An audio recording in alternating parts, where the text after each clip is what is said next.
one perceptron is not able to separate complex data. But then when you're combining these perceptrons together and you are making a multi-layered perceptron that has hidden layer in them, they are going to be able to separate complex data.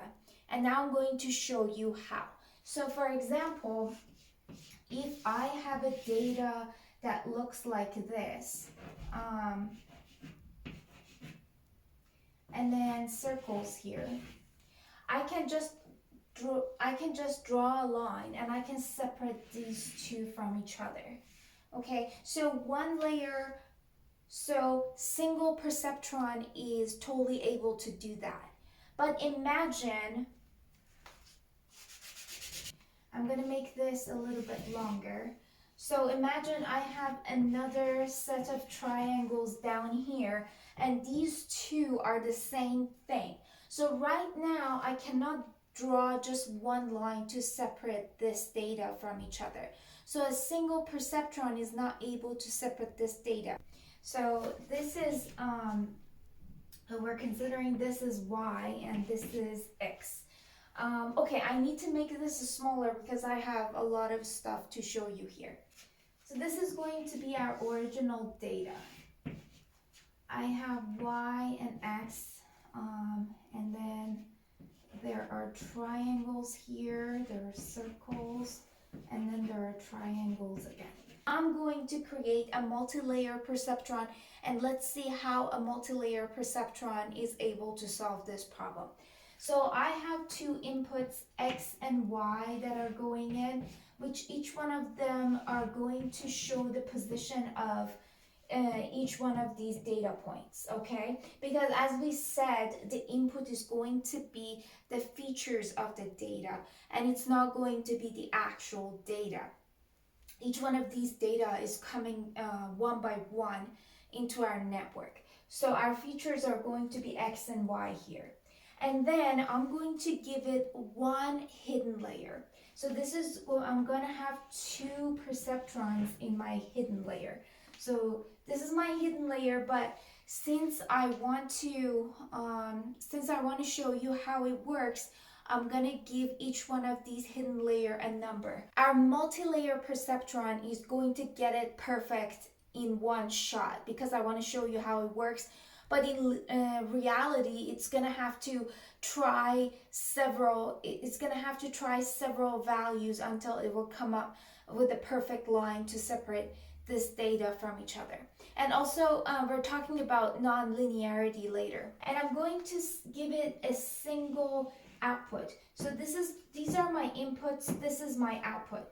And then it's going to be fully connected. So I'm going to connect all of these to each other. And this is my output. So these are my inputs, this is my output, this is my hidden layer. So we couldn't come up with a single line to separate these data from each other. As we said, we cannot use the perceptron here. The first hidden layer is going to be able to separate the triangles from the top and the rest. So it will say, and it will able to tell the difference between top triangles and the rest. And the second hidden layer is going to be able to tell the difference between bottom triangles and the rest. And for our output, we want to say if it is a triangle or if it is not a triangle. Okay, so when you are, now if you look at it, our output does not have access to input. There is a hidden layer between these, okay? So each one of these hidden layers are going to transform the space of our data. So we don't have access, in our output, we don't have access to our original input. So it is incorrect if we just say, oh, so there are two lines, each one of these hidden layers will give you two lines and separate this in original space. This is wrong. So many people make this mistake thinking that there are going to be two lines that separate the original data, but that's not what really happens. Because as you can see, our output does not have access to our input. Our output have access to the hidden layers. So hidden layers are going to transform this space. Let's just remove this incorrect one. Perceptron 1 in the hidden layer is going to take X and Y, and it's going to separate the data, the triangles from the top to the triangles from the bottom. And it has access to the original input because the original input is going to come in. So I'm going to say Y and X. And my line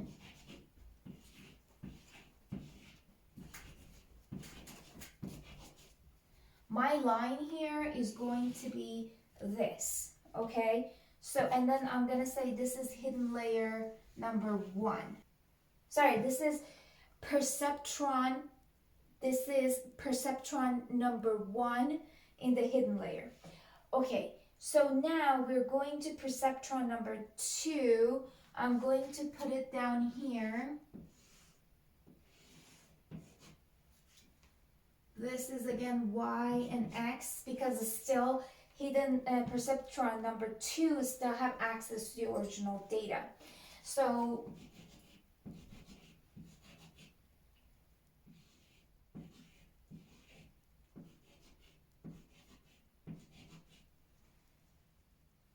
this is perceptron number 2, and number 2 is coming up with this line, okay? And then what's going to happen is it's going to say everything on top is going to be 1, everything in the bottom it's going to be 0, okay? And then for number 2, again we're doing the same thing, but the top is going to be 1, the bottom is going to be 0. So it's basically like true and false, okay? And then we're going to look at the output. Output is going to be the combination of the hidden layer. Output is going to be a combination of hidden layer number 1 and hidden layer number 2. And since here we're not using the activation function, we're not using the nonlinear activation function, we have to come up with just one line to separate these. Because right now our data is very simple. When you're looking at the more complex data like image or something like that, you need to apply some non-linearity in order to be able to separate the data. I'm going to explain that later. So right now my space is going to change, and it's going to be the perceptron hidden layer number 1 and 2. So I'm going to draw it here. So this is going to be a perceptron 1, and this is going to be perceptron 2. We have zeros and ones. Just for simplicity, I'm going to put 0 here. 0, as you know, is here, but I want to show it better, so I'm just going to put 0 here. And then I have 1, and I have 1 here. So these are going to be for 1, 0, 1, 0. So 0, 1, 0, 1. Okay? And I'm going with the first data. Imagine the first data is going to come in, and we want to say if, we want to see where the position of this triangle is going to be in our transformed space. Okay, so this triangle and all of these triangles are going to be in perceptron number 1. This triangle is going to be number 1. So I'm going here, and I'm looking at the perceptron number 1. I'm looking at the perceptron number 1. And this triangle is at the position 1. So it's either going to be here or it's going to be here. And then I'm going to the second one, and I see the triangle is still in the position number 1. So I'm coming here, I'm going to position number 1 in hidden layer 1, and I'm going to position number 2 in hidden layer 2. In perceptron 1 and perceptron 2. So my triangle is going to be here. And all of these triangles are going to be on top of each other here because they are in position 1 and 1 in both. Okay, and then I'm going to look at the circles.